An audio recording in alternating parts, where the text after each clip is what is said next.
Today on Animal Fact Files, we're talking about swans. Swans are the largest waterfowl living on our planet. Contrary to some other birds we've discussed previously, male swans tend to be larger than females. These big birds can range from 7.5 pounds to over 30 pounds in weight, which on average is more than Chester weighs. Swans also have wingspans reaching from 5 feet to more than 6.5 feet in length, which averages out to just over the height of the average human. There are 6 living species of true swans, all classified in the genus Cygnus. This name may sound familiar to any stargazers out there, because it's the name of one of the constellations in our night sky, which just so happens to be represented by a swan. There's also another species commonly called the Koskaroba swan, but it isn't classified with true swans, so we'll be saving it for its own future episode. Swans are considered a cosmopolitan group of animals, meaning they're found throughout the world, though they aren't found in Antarctica.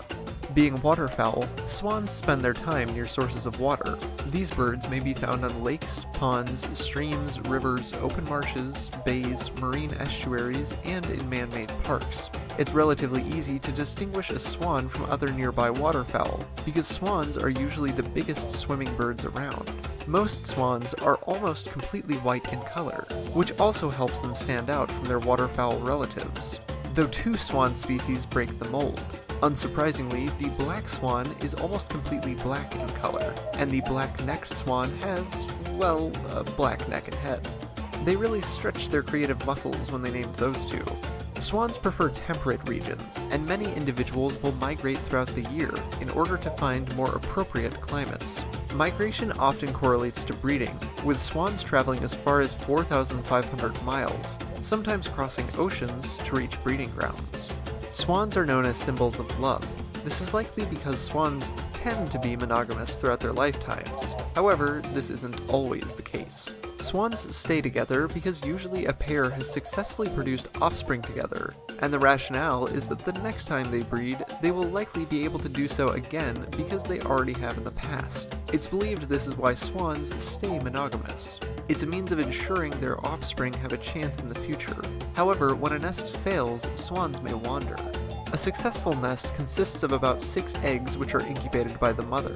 The mother swan and the eggs in turn are guarded by the father swan, and he can be quite the brute. Incubation lasts 1 to 2 months, and the baby swans leave the nest shortly after hatching.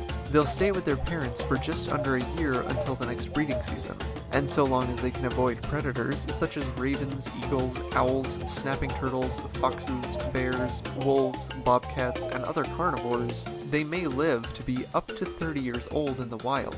Swans themselves are mostly vegetarians. Baby swans may eat aquatic invertebrates, but they pretty quickly transition to a diet of aquatic vegetation, though some swans may eat frogs, fish, and frog and fish larvae, as well as mussels.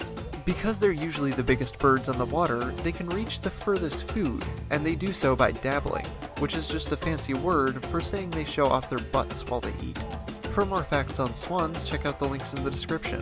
Give a thumbs up if you learned something new today, and thank you for watching.